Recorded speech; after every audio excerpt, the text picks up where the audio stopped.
want to do that type of thing. I never said that. I never said that they priced the average fan out. What I said is they couldn't have fucked this thing up worse with how late they got tickets out. I was actually a guy who bought tickets. I couldn't even get my tickets the week of the fight. And, it became this thing where it was almost so impossible to get tickets after you had already paid for them that people started canceling their rooms and all kinds of things. The beautiful thing about the disaster that was that fight is I think everybody learned from it, and it won't happen again. I think that the fight was so big and everybody was so crazy and rabid about it that a lot of mistakes were made that cost them money, which is hilarious to say because it's the biggest money-making fight of all time. So, as bad as I think it got screwed up in some areas, they still did okay on it. So, I think that we gained from the mistakes that were made and the knowledge that they have now of what went wrong with that fight. Good. Thanks, guys. I'll let someone else get in. Our next question comes from Don Rafael with ESPN. Hello. Thank you, everybody, for taking this call. I had a couple of questions. Whoever can answer that I'd appreciate it. I just had a couple of basic questions on the overall event. First off, how much is the pay-per-view going to cost? Have you set that price yet? We haven't yet. The deal got done. The deal is done, and now, all the business will be handled now, but we haven't really got there yet. You know that the Pacquiao-Mayweather fight, Dana, was like $100. Are you thinking in that realm? Yeah. It was a real big pushback, even though it did a big number. You think you're at that price or lower? When you talk about super fights, this is a super fight. Two different guys from two different sports, going in and putting it on the line. And obviously, you can't charge what you would normally charge for a pay-per-view. I get it. And saying that there was pushback on the Mayweather-Pacquiao fight, there was anything but. It's the biggest fight ever in the history of pay-per-view. And as much of a clusterfuck as I said the ticket situation was, people were rabid for tickets. I bought 10 tickets for that fight. That's the worst thing about it.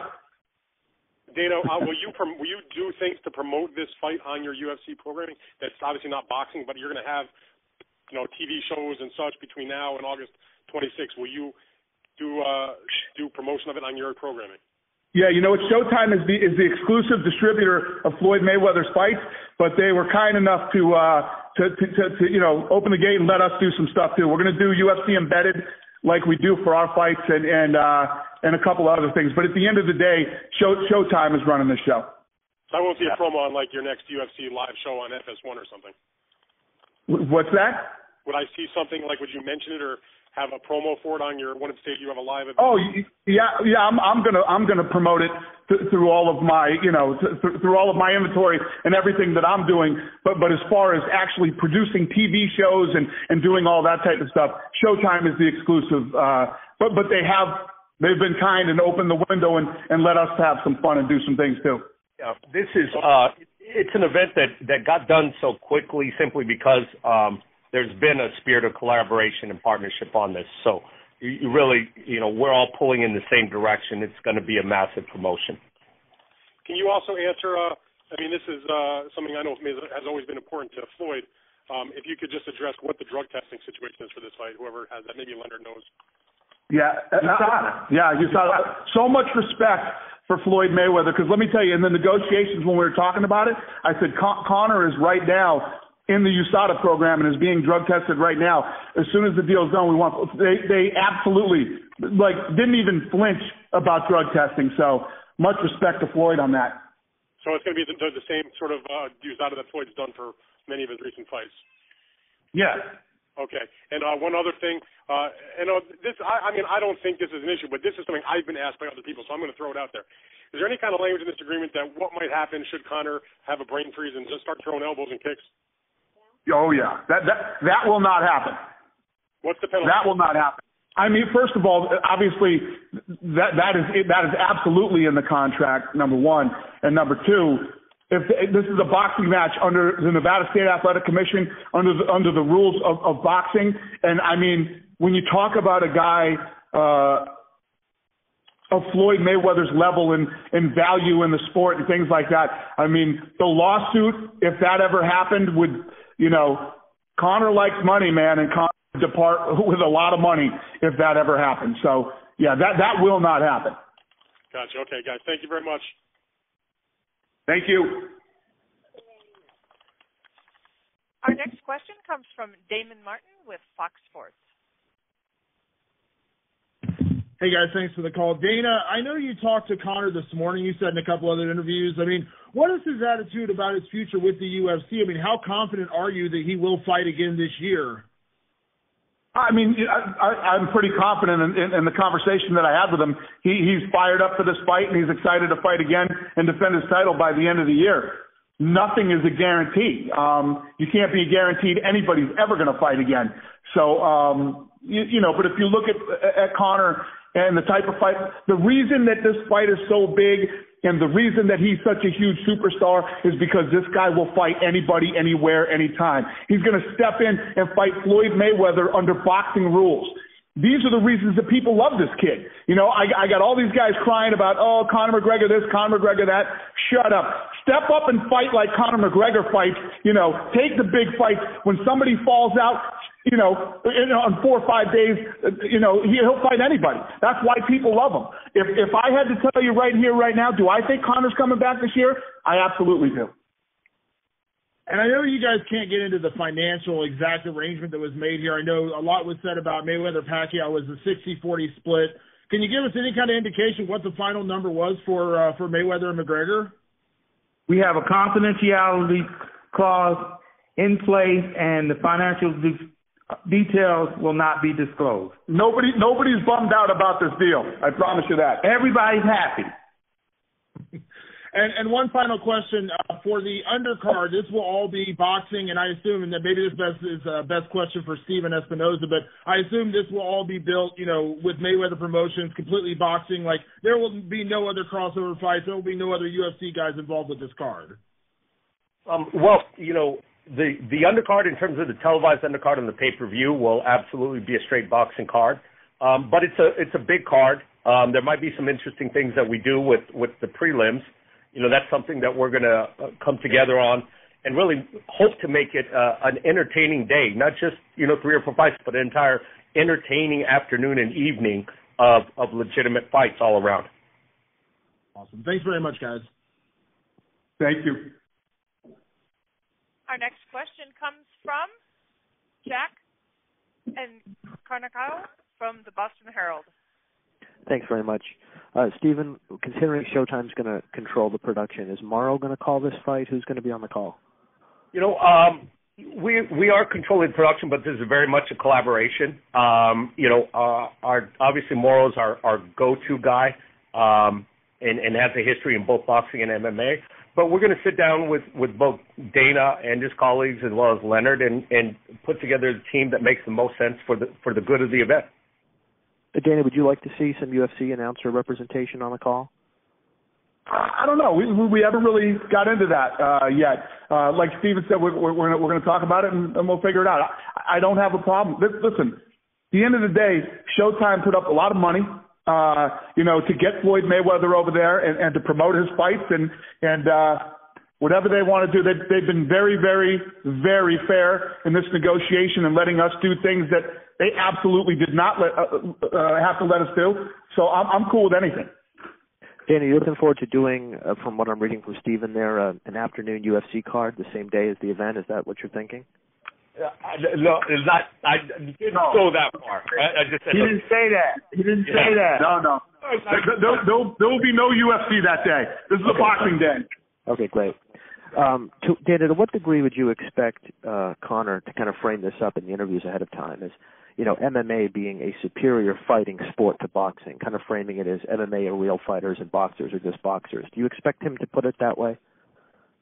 Well, the reality is MMA is MMA and boxing is boxing, and he's stepping into the boxing arena. It doesn't matter if they fought out in the street, what would happen. He has agreed to come in and box Floyd Mayweather, so it is what it is. Yeah, I don't want to get too sidetracked on this, but I think the best analogy to use here is it's NASCAR and Formula One. NASCAR is not going to replace Formula One. Formula One is not going to replace NASCAR. You see some crossover. A driver from Formula One will try NASCAR. No one makes a big deal about it. They say, "Oh, that'll be interesting to see how the skills transfer." I think that's what we're talking about here. Great. Yeah, sorry, go ahead. And Floyd Mayweather and Conor McGregor are such unique individuals and so dominant in both of their sports and in every way, shape, and form. It's a fun fight, and like Leonard said earlier, this isn't some fight that we went out and tried to make or build or anything else. This thing built itself. This is a fight that started from the ground up. The fans wanted to see this thing. The media went crazy about it, and here we are. Finally, for Leonard. Leonard, when did Conor first get on Floyd's radar? Was there a fight he won or an appearance he made that made this all of a sudden start to be a real thing? Well, I can't exactly remember the time frame, but the kid, he's been making a lot of noise, and I had watched the fight or something, and I was telling Floyd, I was like, this kid got a nice hand game, and Floyd started. He was like, yeah, he do got a nice hand game. So again, this is a fight that Floyd is taking very, very seriously, because we all do know all it takes in boxing is one shot, and it don't have to be a clean shot. A guy with that kind of power, he can nick you, and you can be buzzed. There's been a few times in fights in Floyd's career that he might have been buzzed in a fight, but nobody never knew. And there's been a couple times that he's been buzzed in a fight. So the one thing about Conor McGregor we do know is that you got to pay him very, very close attention, because when he touches people, they fall out. Thanks, guys. Our next question comes from Brian Campbell with CBS Sports. Hi, Dana. You made a pretty large 180 in terms of not supporting this fight originally, saying it would be an epic fail for Conor if he went down this road, and then supporting it.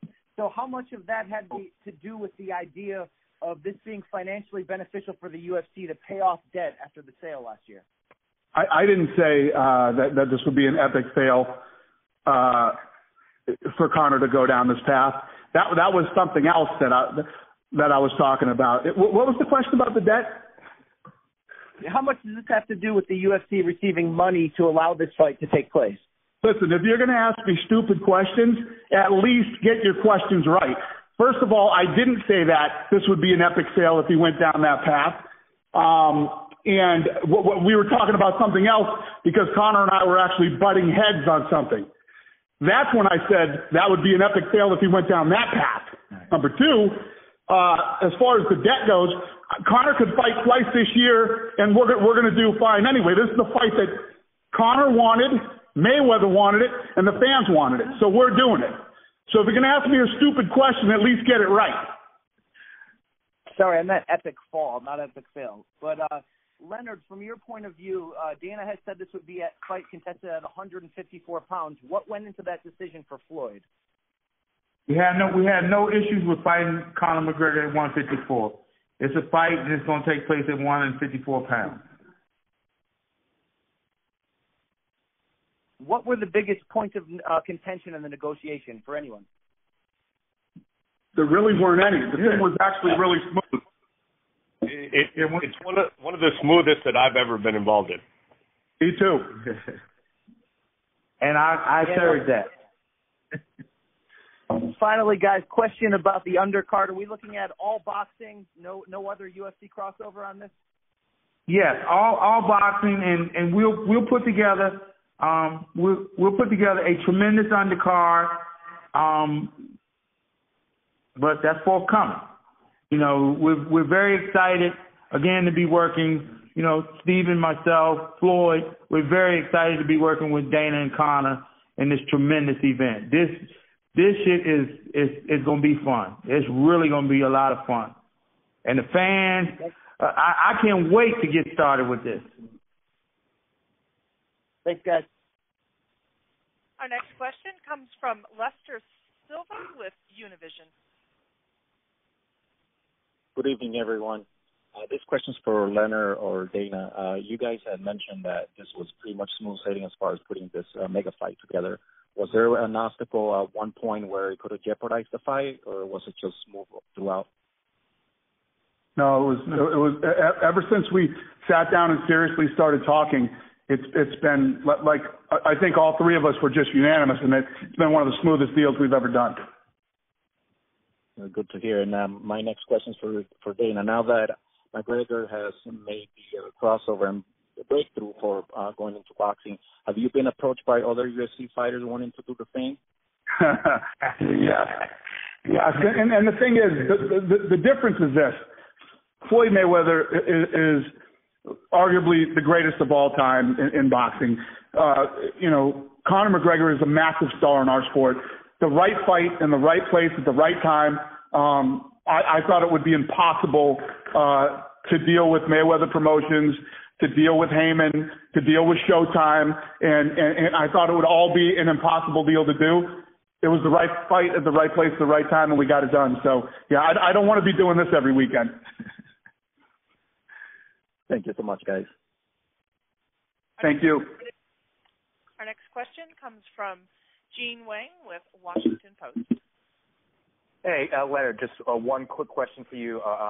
Is this a one-and-done deal for Floyd, or would he be leaving the door open after this if he has the itch to fight more after this one? Floyd has talked nothing else other than fighting Conor McGregor. That's 100% of his focus. When I spoke to him earlier, he was actually running while he was talking to me on the phone with the cell phone in his ear, and he told me, I'll call you back. Floyd's not thinking about nothing other than Conor McGregor. That's one thing I've always admired about him, is that you only can focus on what's in front of you. When you get to looking ahead or remotely considering some other shit, at this level when you're operating, you take the focus off of what it is, then you slip up and you make a mistake. All Floyd is thinking about is fighting Conor McGregor and whipping his ass.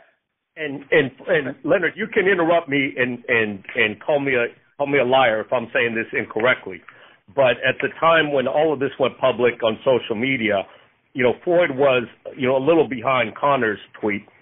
Floyd was actually outrunning at the exact moment when all this burst on social media. So that was actually why he was a little bit delayed in getting it up on his social media, because he was actually running at that time. And that's exactly true. We had talked like 3 times. We talked 3 times this morning, and he wasn't finished his damn run. That's just how he is. It's like business first, and, he was in the middle of his run, and he's like, I will call you back. He had somebody hand him the phone. He said, I'll call you back. I'm in the middle of my run. That's just how he is. Thank you, guys. Our next question comes from Robert Morales with LA Daily News. Hello, everybody. I have one for Stephen and for Dana, if I may. Stephen, I wanted to kind of ask you a question, kind of the reverse of what Lance asked Dana earlier. If a guy like Conor McGregor comes in and either gives Floyd, more grief than we've seen him get against boxers, or even somehow beats him, does that hurt the boxing brand? This is not a referendum on the sport of boxing or the sport of MMA. What this is it's a competition between Floyd and Conor.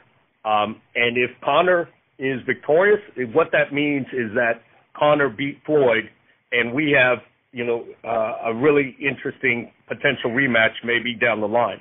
But that's all it means. It's not a victory for one sport or the other, regardless of who wins. Gotcha. Thank you for that. Hey, Dana, I know you think a lot of Conor, and I've spoken to a couple of people about him. They say he's got this really tremendous fighting spirit. Can you just tell us a little bit about him in a nutshell, about that fighting spirit, and maybe where he ranks with other great MMA fighters that you've promoted? No, I agree. It's absolutely true. And I think, you can't help but feel it. And it's what makes, when you're a true fight fan, you don't mind hearing about the money and all that other stuff, as long as it's a guy that loves to fight and he's willing to challenge himself against anybody out there. Fights fall out. I've got all these situations over the last several years when a fight will fall out and we got these guys that are supposed to be the biggest, baddest guys in the world. They claim they're the best in the world. They're the world champion, whatever it might be. They're not willing to step up and take a late-minute replacement, And when you're a fan, you bought tickets, you got your hotels booked, or, you're planning on a party on Saturday night. When your guy steps up and fights anybody and then wins, that's the stuff that people love. And that's what the way Conor is. Conor told me this morning the McGregor clan has been taking over villages for the last 300 years, and Floyd's village is next. Hey, Dana, thank you for that, brother. I appreciate it. Thank you. Our next question comes from Daniel Austin with Post Media. Hi, guys. I'm not sure who exactly this would be for, but obviously the promotional side of this fight is going to be something that people are really interested in. Do you know when we'll get to see the two of them sort of in the same room or doing a press conference together? We're working on that now. We got the deal done, and now we're getting all the business done on how this is all going to work out. And obviously this is new territory for me. I'm not used to working with other people on doing this stuff. So I figure in the next probably 6 to 7 days we can get this stuff figured out and have a lot more answers and start getting the ball rolling on a lot of this stuff. It seems like International Fight Week would make sense. Do you imagine there will be events surrounding this fight there? Oh, guys, listen, I hope we have our stuff together way before International Fight Week. We'll be in big trouble if that's when we're getting everything out. I expect this stuff to start moving real quick. Great. Thank you. Thank you. Our next question comes from Vlad Lick with Ring TV. Hi, good evening, guys. First question is for Leonard. You've been involved in major promotions. When I think about the Pacquiao fight, Canelo, and then Oscar, there's some major events. How would this one rank with some of the larger promotions that Mayweather Promotions have done? Well, initially, and obviously, I'm equipped to speak on that, obviously, because I've been with Floyd 21 years now. So every big event we've been out in front of. This has a different kind of feel. Only because for quite some time, and obviously with Conor McGregor not being a boxer, this is more of a mainstream global event because, again, this is something that the fans want to see, and he's done a tremendous job with promoting himself. Dana has done a tremendous job with promoting him. And like I said, he's the biggest star in their sport. So when you look on the other side, from the Floyd side, we all know what Floyd brings to the table, but it's the fans. It's the fans, the one who have demanded this because, again, and I've said this over and over, and you'll continue to hear me say it, I can't go nowhere. Floyd can't go nowhere. Any member of his team. Steven can't go anywhere. Dana can't go anywhere without people saying the same thing. Are y'all really going to make that fight? So when the fans are demanding this fight, you got to get it. You got to figure it out and get it done. And this is a total different feel from the Pacquiao fight because this is the unknown factor. The unknown factor. It's like, again, Conor McGregor, when he steps in there, it's like his stand-up game, I'm very damn impressed with it. Because it's like, he don't even look like he throws his shots hard, but he's so slick with it. When he touches guys, even if he grazes them, it's like, excuse my French, it's like, damn, he fucked them up. And it's just like, next thing you know, they stretched out and they wobble all around the ring. I'm like, man, he better not graze Floyd with one of them shots. Again, I've seen Floyd buzz in a fight from guys that swing wild punches. The shit happened in the Madonna fight.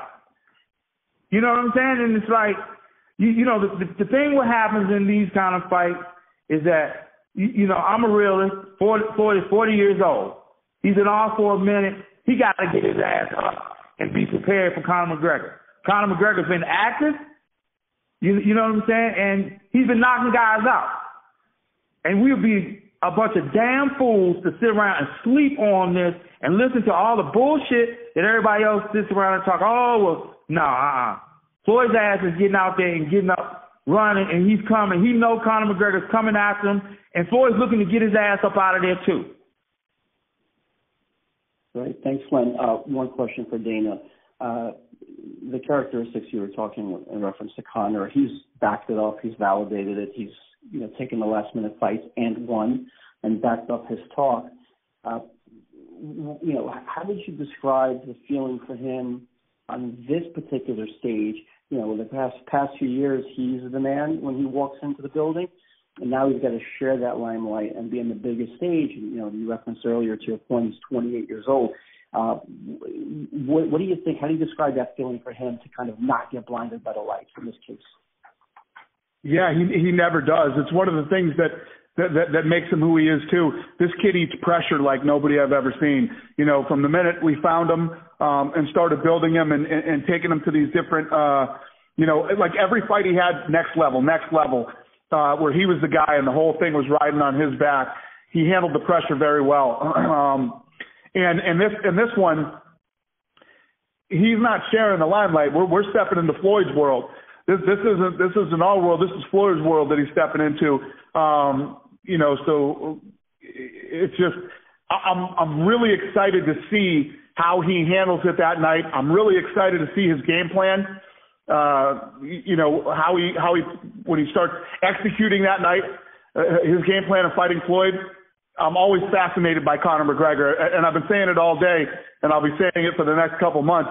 I stopped doubting this kid a long time ago. So it's going to be fun to watch. Great. Thanks, guys. Have a good night. Thank you. Our next question comes from Salvador Rodriguez from ESPN Deportes. Hello, everyone. This is for Stephen Espinosa. Stephen, what is your expectations for the pay-per-view numbers? Is more like Mayweather-Pacquiao or Mayweather-Canelo, 2-3 million? I don't know. I mean, to tell you the truth, the sky is the limit. We have what is truly an unprecedented event. And when you have that, really there is no precedent. There's nothing to compare it against. We've never seen this kind of competition in the ring. We've never seen these types of personalities get together in promotion. And we've never seen a combat sports event or really a sporting event of this magnitude. So, what that means, we're going to have our calculators ready and all the batteries charged. The sky's the limit. Thanks so much for Dana White. Dana, do you know if Conor McGregor will be working with any special boxing trainer for this fight? Is Mayweather? Conor McGregor is working with a bunch of guys over there in Ireland. You know how he is about Ireland, man. He says everybody thinks they're, you got to go here or go there because the best this and that. And he's like, we the Irish over here got our stuff together too. So he's very serious about being Irish and keeping it all Irish. So I don't think so. Thank you so much. And finally, for Leonard Darby. How much do you believe, Leonard, that the Floyd increase his legacy, his boxing legacy with this fight? This is the fight for past Marciano with 50 victories in boxing. Repeat that again. How much do you believe that Floyd increased his boxing legacy with this fight? He's looking for the 50 victory in Saturday in August. How much is he risking his legacy in boxing right now with this fight? Oh, he put it all on the line. He's putting it all on the line, and again, this is going to be a great fight, and we're very excited to see it. That's okay. Thanks so much. Our next question comes from Jim Edwards with Champions. Yeah. Hi, guys. Just a very quick question about the weight of 154 pounds. Was this the weight that was originally offered to start off with, and which camp kind of came up with that weight to begin with? That's a good question. I don't actually remember. Do you remember how that? Yeah, but 54 was no problem. It came up. We'll just say it came up. It's no problem. So he said, no problem. I'll fight him at 54. No problem. I don't want no catch weight. I fight him at 54. Great stuff. And Dana, just another quick one for you, actually. UFC 215 hasn't actually been officially announced yet. There's a lot of rumors that it's going to be in Seattle. Is this announcement going to affect that in any way, and can we still expect that pay-per-view to take place? Yeah, I don't know yet. First of all, that was never guaranteed that we were going to do that. But we were looking at Seattle and we were looking at somewhere else too. So I don't know. Okay, that's it. Cheers, guys. Thanks. Thank you, sir. And our final question tonight comes from Scott Santana with AM New York. Hey, guys. This question is for anyone who can answer it. Is there any language in the agreement about a rematch? There is not. All right. That was it. Thank you guys very much. We appreciate your time, and we'll see you soon. Once again, that does conclude today's call. We appreciate your participation.